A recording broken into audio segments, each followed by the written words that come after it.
Welcome to Fuel Podcast. I'm your host, Leila Ansart, leadership advisor and certified executive coach.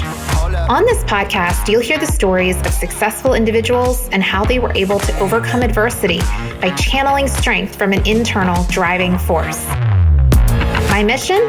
Shine the light on alternate strategies that can move you from reactive to strategic thinking, from overwhelmed to motivated, and from burnout to balance, so you can move forward and over-deliver on your current goals. Let's dive in. Welcome to Fuel Podcast. I'm excited to introduce to you today a leader in aviation safety, Dr. Tony Cortés. Dr. Cortés, who goes by Tony, is currently the Director of Aviation Safety for Pacific Fleet Aviation. Starting out his career in flight operations, both for the United States Air Force and Midwest Airlines, he transitioned into academia for about 10 years, teaching as a university professor, and then transitioned again into aviation safety, where he's been in his current role and a previous role with Mitsubishi Aircraft Corporation. Tony is the kind of professor you wish you had in every class in college, enthusiastic, caring, and down to earth. I can't wait for you to get to know him today in this episode, where we discuss the personal drive that's pushed him through the many challenges in his life and career, and specifically a few points that he makes about fuel, or a motivating force that finds you versus the other way around. Listen in. Welcome, Tony. I'm glad to be here. Thank you for having me on your show, Leila. Absolutely. Why don't you, for the benefit of the listeners, just explain a little bit about what you do and the company that you're currently employed with? Yeah, you bet. So my calling, if you will, in life is to protect people, protect resources, and protect reputation. And that is what a director of safety does. That's what a safety officer does. And so currently I'm working for a flight department, Pacific Fleet Aviation. Like you mentioned, that's part of the EagleView Technologies family. And that's based out of Seattle. I work out of Florida, and we have a fleet of aircraft, and I'm doing my best to work with those people to keep them safe. Awesome. Now, Tony and I met in the last year. Turns out we are Florida neighbors, both located in Florida, though in different cities. And I have to say, Tony, I always enjoyed our conversations in the capacity that we work together, specifically because your outlook on life is so energetic and positive. But I feel like the word positive is a little wah wah. Yeah, it sometimes can be. I agree. Yeah, it's not enough. So, I admire the tenacity in which with which you pursue your directions in life and the stories that you've shared with me. Well, thank you. Yeah, it was a pleasure working with you as well. That's why I call you coach. You're a great coach. Thank you. Yeah, Thank you kindly. When you consider positivity, if you will, as what did General Powell call it, a productivity multiplier or an effectiveness multiplier. I think it really is, without getting the want going. it really does change things. I think it's also infectious. Yes. So it's something you can transmit to others who you're working with. Yes, exactly. And fun fact, as you sent me over some fun facts prior to the recording here, it looks like your father was a linguist, and that I kind of went, okay, makes sense, because you do have very good diction and pronunciation. Thank you. I don't know if it's because of that, but Dad was a polyglot, I think they're called, somebody who speaks many languages, and his area of focus was Semitic philology, which is a fancy way of saying languages of the Middle East, Near East, Hebrew and Arabic and things of this nature. I find that in the experiences that you and I have discussed, you have this outlook that is about, these are my words, but almost, what can I learn from this situation? How can I grow from this situation? You've shared that numerous times. And as somebody who's traveled quite extensively and lived in a lot of different places, I'm referring to my notes here, but you've traveled to 75 countries. You've lived in Germany, France, and Spain, and throughout the U.S. in multiple states. I would imagine that view, the difference in culture and how your understanding can be so different than those around you has, I would imagine, served you quite a bit. That is one of the greatest catalysts for self-growth in life, I think, is to travel And there's traveling, right? I'm not referring to taking a cruise ship down to Cozumel and drinking margaritas in a bar. That's not really travel. I'm talking about fun, but not traveling. It's fun and enjoyable. Yeah, but it's not what I'm referring to. I'm referring to as close as you can come to basically embedding in another culture. And those countries that you listed, you experience that people, you can make the argument that deep down everyone's the same, but you can also discuss how our worldview is so different, and somebody can look at a situation from another culture and see it so different from how we see it. And that's what that's done, because it's not just different countries, but also the ability to work for different employers. You mentioned my current one and my former one, radically different enterprises. One is a very traditional Japanese 19th century founded enterprise and all of the values that go along with that. And the other one is very sort of tech savvy, agile, artificially intelligent, engineering based US one with some ramifications internationally. And one of the fascinating things isn't just moving around the world to different countries, but seeing how different company cultures operate, very often because of where they're tied to nationally.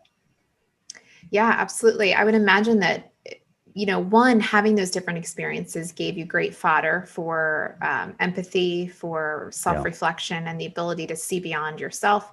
But two, I would imagine you had a lot of quite interesting experiences and stories to tell. And that really leads into the topic of this podcast, which is what drove you when you found yourself, down on your knees, metaphorically? Yeah. Well, what helped you to keep pushing through? And share something of that nature with us, if you would.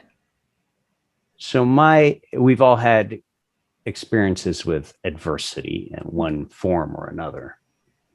I think my first lesson that I really learned there, that was intentionally taught versus just learned by doing it, was at the start of my career. I was an Air Force officer, and I remember going through basic training, and there was, this is going way back, Leila, way back in time.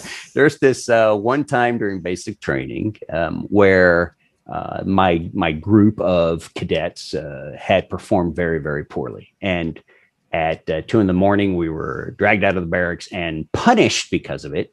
And we were punished. And I remember our drill sergeant sitting there spraying us with water and making us do push-ups in the mud, and with all the chiggers and mosquitoes and stuff.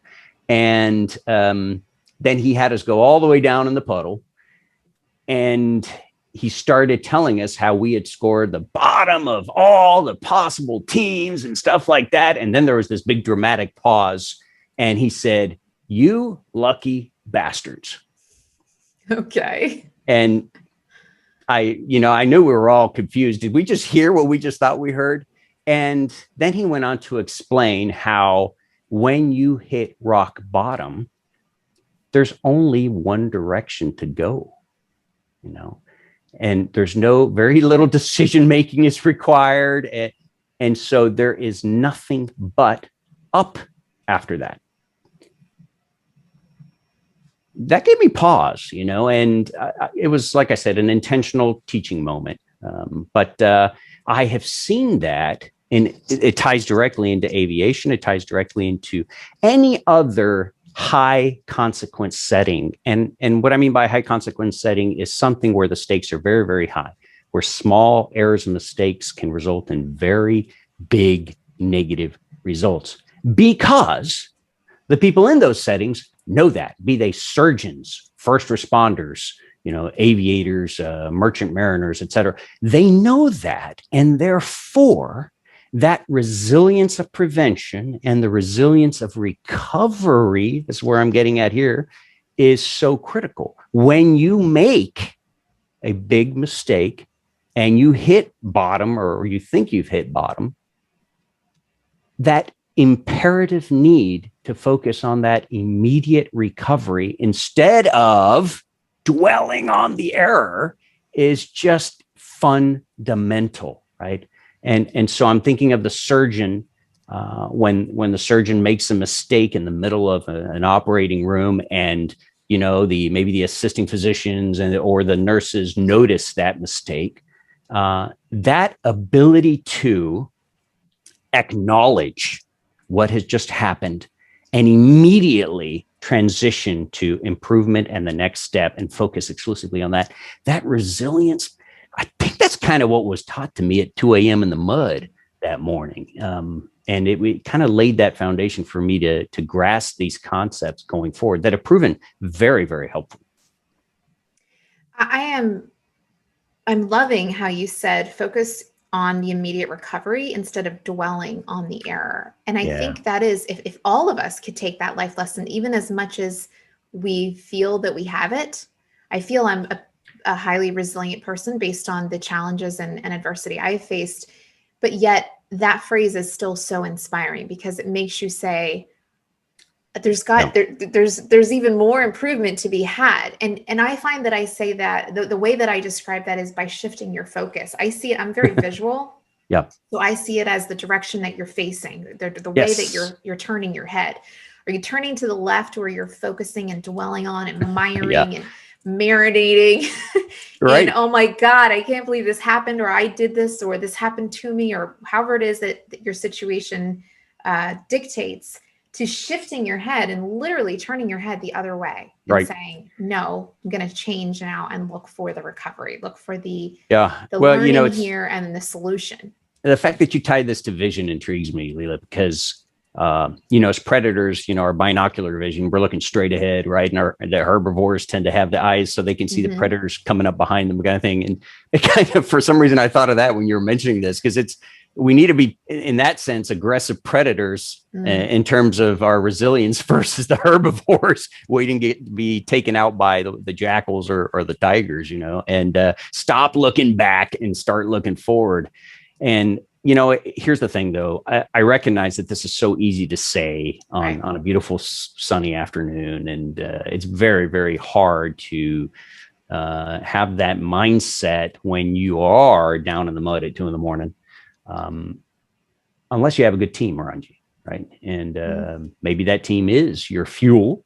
Maybe that team is your family, your coworkers, or whatever, who can just give you that initial push out of the hole, And sometimes all you need is that little bit of inertia to realize that something better is coming. That's hard sometimes, though. It is hard. Yeah. And I find that those of us who tend to be a bit more optimistic, such as you and I, we can get inspired by the idea of it. And yet when we are down in the hole, it can, as you said, be extremely hard. Tell us a story about when this happened to you and what it actually looked and felt like when you made that transition in your focus. I could tell you there's a funny story about when I made that transition, and it was just pure luck that saved the day, but that's probably of no value to this show. Let me think of another one. I can tell you a story that is very emotional to me, but I think illustrates the point. And that is, there's been a couple of long duration, very challenging endeavors that I've performed in life, like many of us have. And one of them was chasing after the PhD, which again, quite a few people have as well, or done something similar. And in my case, circling back to father and my dad and how much parents influence us sometimes. My father had his PhD and he had gotten his later on in life. So he was already an established professional. He was a diplomat actually in the Middle East when he finished his PhD. So he was at that time kind of unusual to finish it older in age. Today it's very normal. And so I kind of followed a similar route. Those are long duration programs. Some people go through it in afterburner in 3 to 4 years. Others take 7, 8, 9, 10. I was in the 7 category. But really, one of the things that prompted me to pursue that degree was the inspiration from my father and wanting to make him proud, about that I had decided to follow in sort of a scholarly pursuit, just like he did. And so Dad was really the fuel for me through that doctoral program, except he passed away a couple of years before I finished it. Right. So never got a chance to see it come to fruition. And so when he passed away, I took a leave of absence, both from work and from the degree program, in order to settle the estate, which is overseas and things like this. And then I was in the hole, Leila. I mean, I was in the hole because these types of programs require a massive amount of commitment and energy, and I would say even enthusiasm. And you do not want to try to finish something like that up right at the hardest stage, which is the dissertation defense, et cetera. You don't want to actually undertake that coming out of a hole like that. And yet that's where I was, and my fuel was gone, so I took a while to lick my wounds there and to mourn his passing. And then I had a very difficult decision to make, which is, how in the world do I move forward? And if so, how do I do that? And I just literally had to transition to an alternate type of fuel, if you will, or some other motivational source. And in my case, it was more of how completing that program would benefit my immediate family versus doing it for Dad. So, and I did manage to do that pivot. It was painful, but it's clinging on to that different source of fuel to get me through to the end, and it worked. But these are always difficult challenges. You're asking some hard questions, Coach. Well, I'm going to ask you to dig into that story just a little deeper, if you would. Sure. I said on a previous episode that, when we're in the middle of a great sunny day, like you mentioned, it's easy to talk about these things and to set such great aspirations for how we're going to handle the adversary or the adversity that comes our way.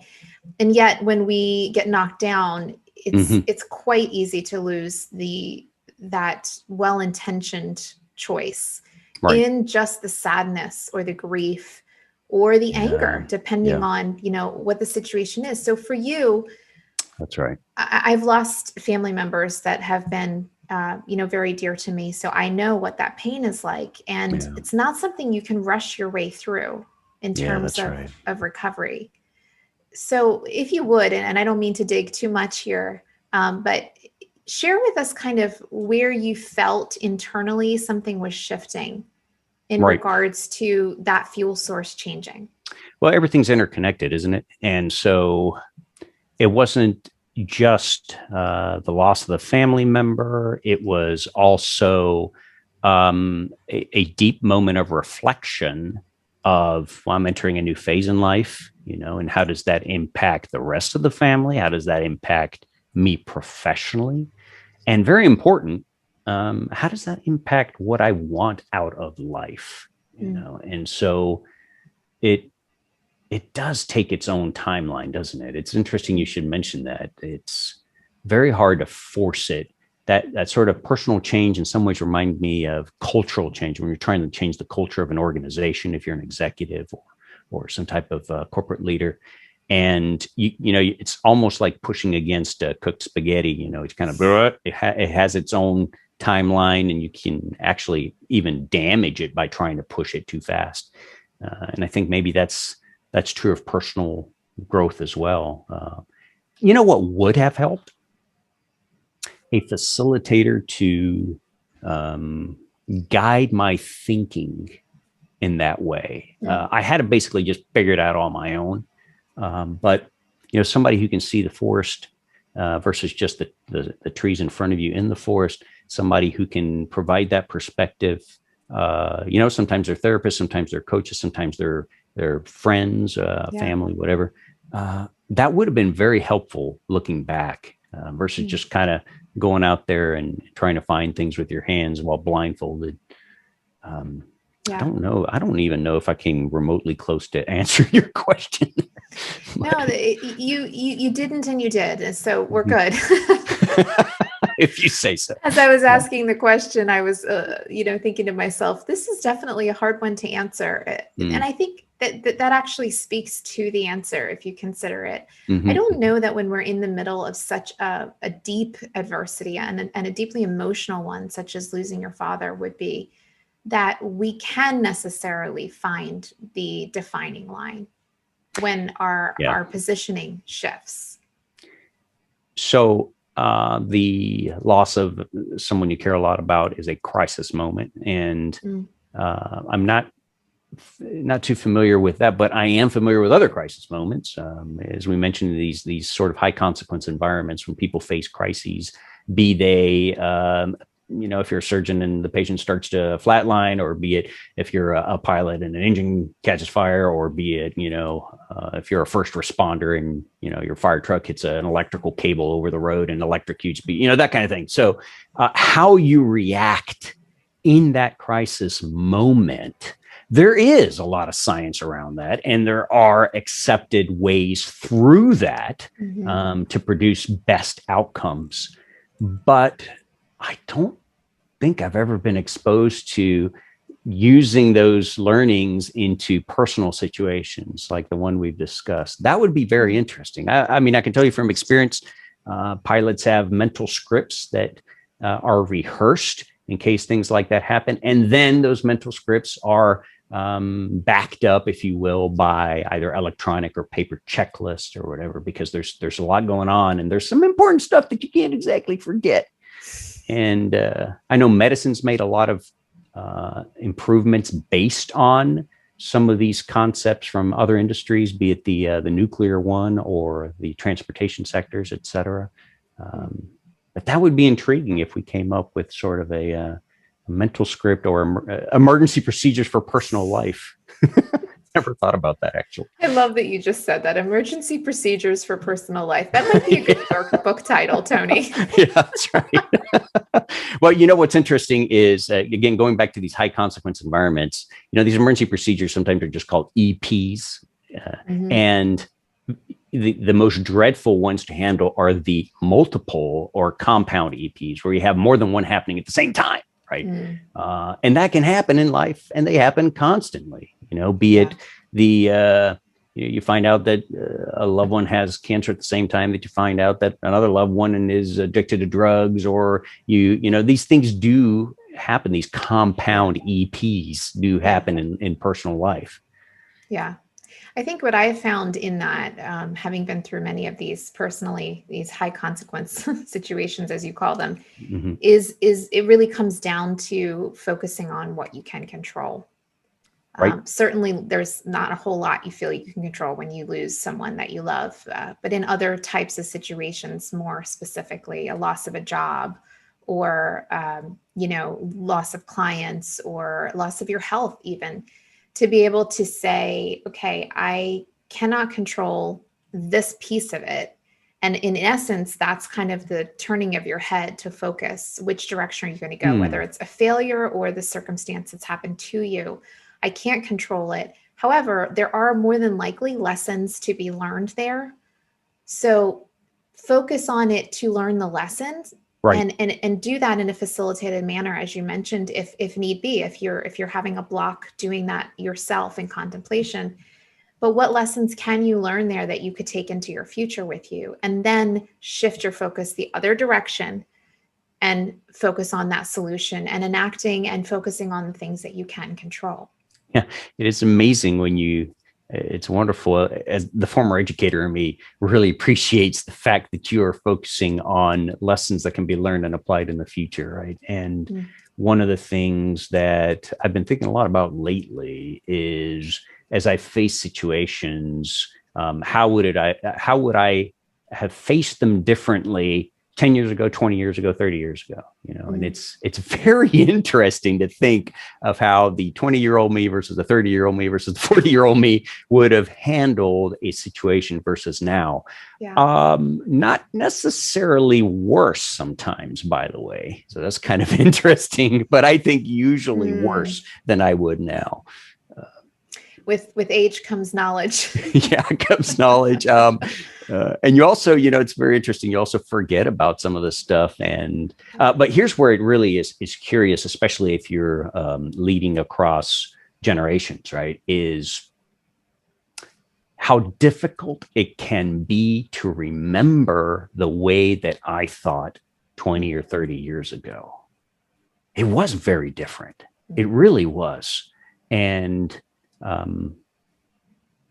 then to think when I'm trying to communicate with a 20-year-old coworker or a 30-year-old or et cetera, there are some pretty amazing gaps there in terms of perspectives, in terms of knowledge, in terms of values, and what somebody cares about. Those are all potential impediments to communication. And then, boy, if you add in there the cultural dimension, right? So now I'm trying to communicate with a 30-year-old Sudanese or whatever, even a 20-year-old Australian or whatever. Wow, now we're starting to get into uncharted waters. Yeah. That's hard. Oh, absolutely. Absolutely. And it really is an opportunity for more learning when you think about it. It's an opportunity to take a step outside of your default communication style, your default assumptions, your default worldview, and get curious about others.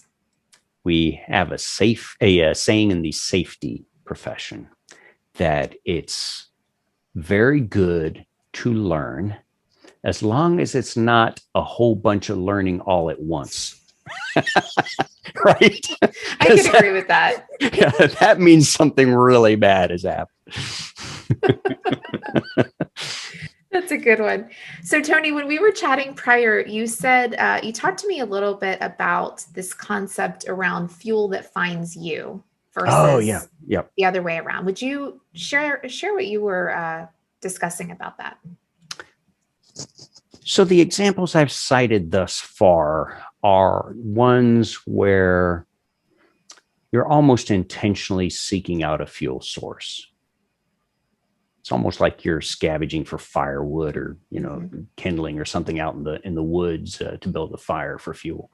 But sometimes the fuel finds you most unexpectedly. And I'll share another story that's was very emotional to me and actually reshaped my career trajectory. And that was in 1996, many moons ago. I lost 6 very dear colleagues in an accident. And it was an accident that it's not one of those where you say we should have seen it coming. No, we did see it coming, and we were truly unable to alter the organization and the dynamics of the organization in order to prevent it. We just didn't know when and where it would happen and how, but it did. Wow. And it snatched them away from my life and the life of their loved ones in seconds. And, going in every day after that and sitting down at my desk and seeing the desks, there was another desk across from me that empty, because that person was now gone. And seeing how that sudden loss completely obliterated the lives of their families, at least for a long while. And it was because of that event that I decided to steer my career, away from the operational realm and more towards the accident and incident prevention world. And I've been in it in one way or another ever since then. And so that was fuel that I didn't even know existed. That was fuel that came out of nowhere and smacked me on the head. And it's actually now is a very important sense of professional fuel for me. Safety is a tricky profession, Leila, because it's usually a negative feedback profession. And by that, I mean, you only get feedback on failures. Very rarely do you get feedback on successes. That's challenging. By the very nature of it, if you succeed, there's nothing to say, because everything's going well.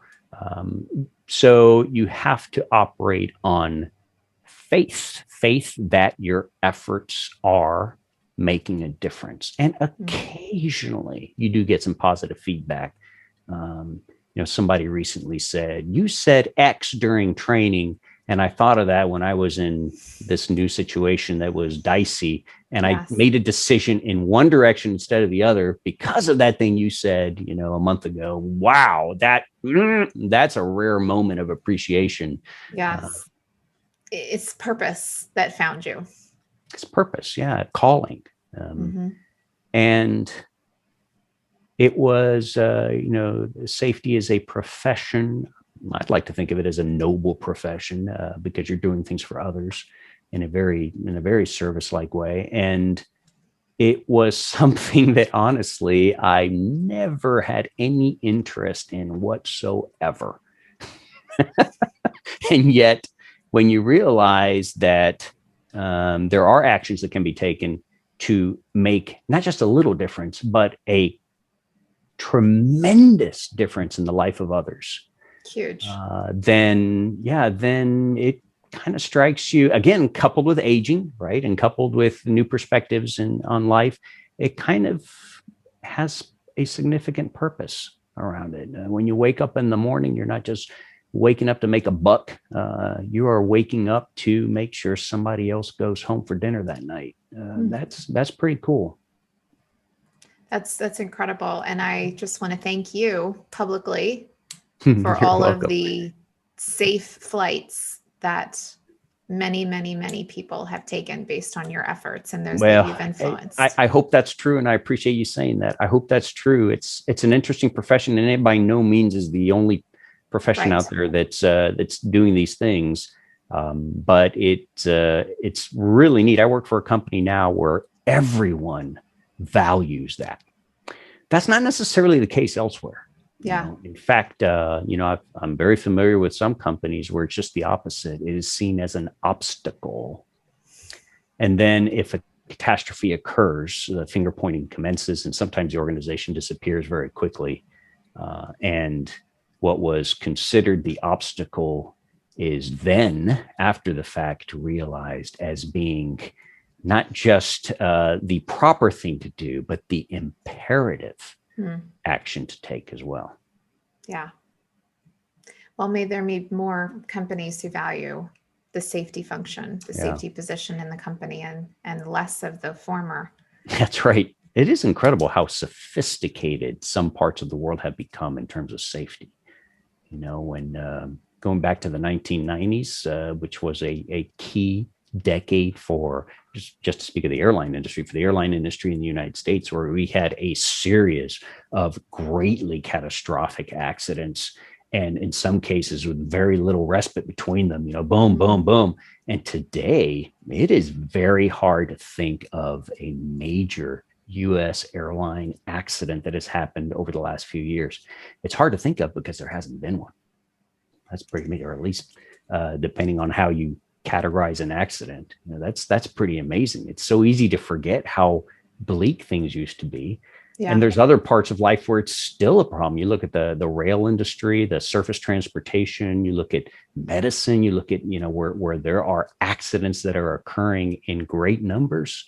There's a lot of work to be done still. Yeah. Yeah, it's so true. Tony, I want to bring our attention to your role as a leader. And in the organization you're in now and in previous roles, I don't know if you've contemplated this, but how do you think an awareness of your internal motivator, your internal fuel, can help your team? There is a direct relationship, I think, with the ability of a leader to share passion with results. If it's done correctly, I think a leader has to be very conscious of the voice that is used and how often it is used, right? If I was having a fascinating discussion recently with some colleagues on leading by asking questions versus leading by making statements, and it was a truly thought-provoking discussion. And we talked about the ratio, and we sort of self-analyzed. What is your ratio of leading through questions versus leading through statements? And we had some kind of mini epiphanies there where, some people were saying, I don't remember the last time I asked a question. It's always do this, do that. We need this delivered. And then I can think of some leaders who I greatly admire who rarely ever make a statement. It's all about asking the question, and formulating the right question to ask is sometimes extraordinarily difficult. But if it changes the way someone thinks, then you're on your way. So circling back to the initial part of the question, that having that internal passion for something, if you can channel that in such a way that it is communicated, be it through questions or be it through scenarios, then I think it can be very effective. So pretty darn important. It is. And I catch myself all the time now with, I'll stop what I was about to say and I'll ask myself, can you rephrase that as a question? Yeah. I find it's such an epiphany that leaders get, the leaders that I speak to regularly, around the power of the aha moment. Oh, yeah. Yep. And speaking specifically about their motivators right now, but even in general, when you ask a teammate what it is that drives them, and then find a way for them to articulate it instead of telling them what should drive them. Obviously, sharing the vision of an organization is important, but then the next step, in my opinion, would be connecting that person's individual drive to their piece of the puzzle in enacting that larger vision. Yeah. You know what else that does that I've learned is it helps you detect your own errors in framing or thinking or deduction, right? So versus going through it in a very like a bull going through a china shop, and it very often makes you realize that your perspective is different from theirs, or that you have fundamentally misread the situation. And by the way, that is another very powerful leadership moment where during a discussion, a leader says, let me phrase what I think I've heard and correct me where I'm wrong. That's super powerful.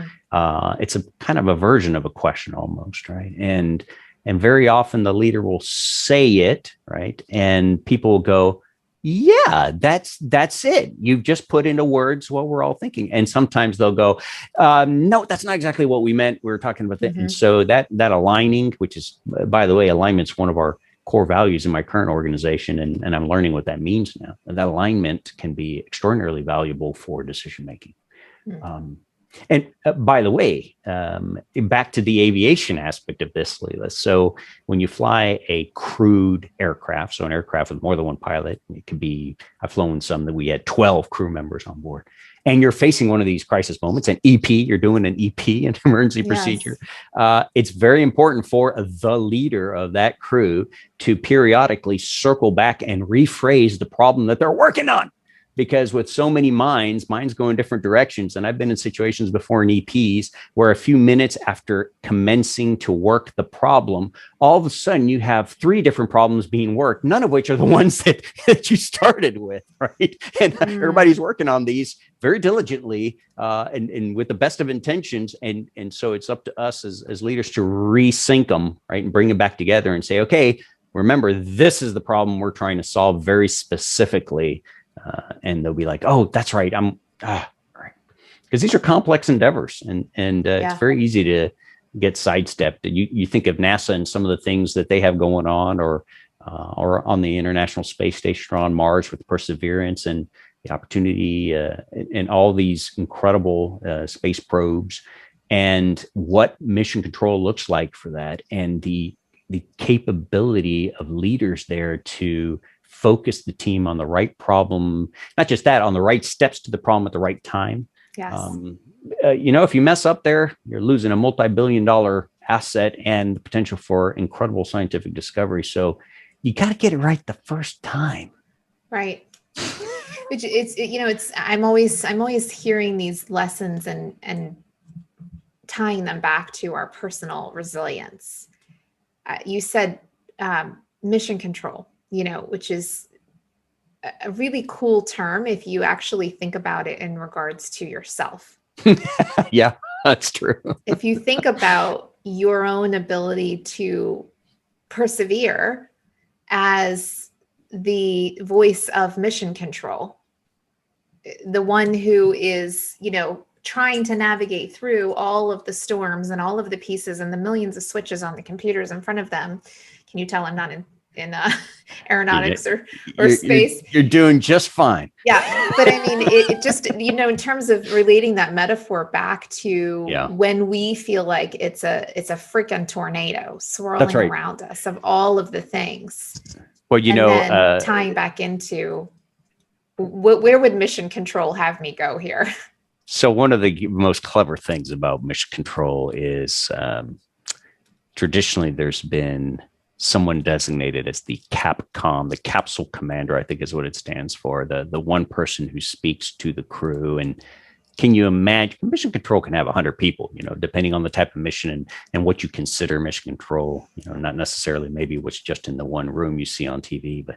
And can you imagine if all 100 people had a line to the astronaut, or, if you're talking submersibles to the aquanaut or whatever? Can you imagine, that would be absolutely insane, right? So you need just one person with a very calm voice who can get that across.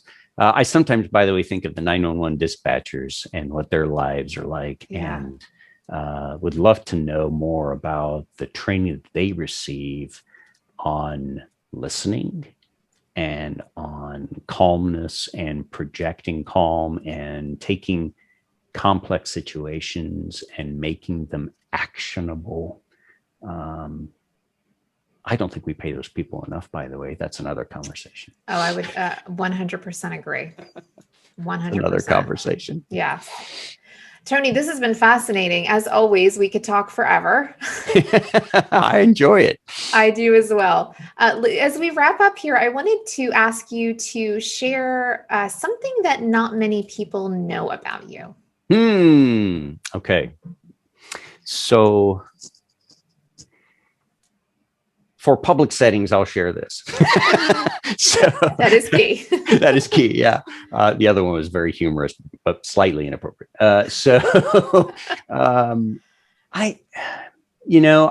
sometimes read about our inner child, if you will, and how much our experiences as a child impact us as adults. And very few people know what I'm about to tell you, because I only figured it out myself recently. So that's why I'm pretty sure nobody else knows. And that is, I had the most beautiful summers growing up as a child. And many of us do, many do not. But for me, growing up, part of my life in Spain, part of my life in the United States, I was born in Spain. We had and still have a house on the beach in Spain. And my summers growing up were all spent snorkeling, swimming, sunbathing out there on the beautiful beach, windsurfing, and going home after those activities to a gourmet Mediterranean meal. Sounds amazing. What a way to grow up, huh? And dirt biking, in the afternoons and evenings. And I'm starting to realize that the older I get, the more I have this unconscious tendency to make choices that try to return me to that life. So maybe that's why I ended up living, in a beach town in Florida. Yes. Or maybe that's why I'm trying to find a retirement situation where I can kind of return and reclaim that type of gourmet food / beautiful sun beach life. But I'll leave our listeners with the question to ponder of what happened during your childhood that you are unconsciously steered by in terms of your decisions. And maybe it's down there deep down and you didn't even know, because I didn't for many decades until I figured it out. Wow. That is quite the question to leave us on. There you have it. So much value there, whether it's negative or positive. It's interesting. Yeah, I've shared some stories from either side. Some were pretty darn dark, and others are brighter stories. But that's life, isn't it? Life is that mixture of sunshine and shade. Yeah, absolutely. Tony, it's been a pleasure, an absolute pleasure having you on today. How can our listeners get in touch with you if they want to reach out, say hello, ask more questions? Oh, yeah. You can find me on LinkedIn if you want. First name's Antonio, and then middle initial I is in India, and then last name is Cortés, Cortes. You can search for me on LinkedIn, and I should just come up right there. If you guess what the I is for in my middle name, then I will smile. Okay, now I have like 4 guesses. I is in India, by the way, is the phonetic alphabet. My middle name's not India. I know. I don't know why I'm thinking Ignatius. You nailed it. Oh my goodness. Did I really? Well, it's the Spanish version. It's Ignacio, after the founder of the Jesuit order. But yeah, it's St. Ignatius is the reason for my middle name. I cannot believe, Leila, that you just nailed that. A total I'm wondering, bullseye. have I seen it somewhere to have planted it subconsciously in my mind? Because that is not that is not a name that I think of on the regular. Yeah, truly, I can't believe you just bullseyed that. That is crazy. That was hilarious. Oh man, Tony, this is awesome. Thank you so much for your time, and we look forward to chatting more. Yeah, thank you for having me. What a delightful experience. Have a great rest of your day. Thanks. You as well. This podcast is brought to you by Leadership Impact Strategies. We help managers to become effective leaders so they can navigate uncertainty and create highly successful outcomes for their organizations. Like what you heard on today's episode? Come on over to our website where you can grab your free checklist for holding an engaging team meeting, whether it's virtual or not. Find it and other free resources at www.leadershipimpactstrategies.com/resources. Finally, don't forget to subscribe wherever you listen to your podcasts so you'll be notified when a new episode of Fuel Podcast drops. Until then, I'm Leila Ansart, and here's to you finding the fuel you need today.